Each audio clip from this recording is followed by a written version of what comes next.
Hello everyone. Today we are going to talk about path variables slash path parameters in Postman. So, in order to work with path variables, we are using this particular API and we are going to use the second request API user slash 2. So let me copy this. Now without path variable, the request is not going to work. So they are essential to the request. Now let me copy this. I've already created the request name as path variables. Now here if you see the number 2, that is path variable.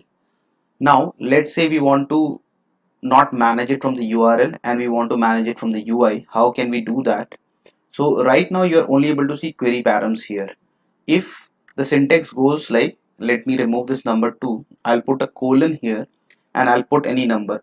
The moment I put uh, any word, so if I put any word here, you'll be able to see a path variable getting populated here. So let me write user number. So if I write user number, you are able to see this getting populated. This is the key. Now we can supply the value here.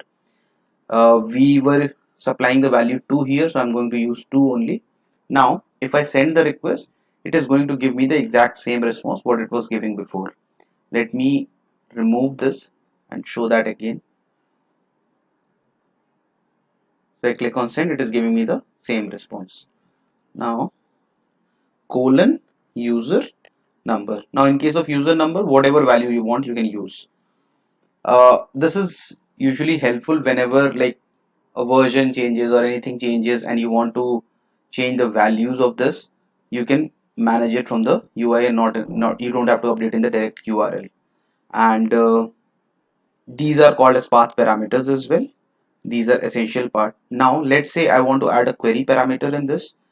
So what will happen is whatever query parameter you are going to add, that is going to get populated after this. So if say I write path, you see question mark path. Now even if let's say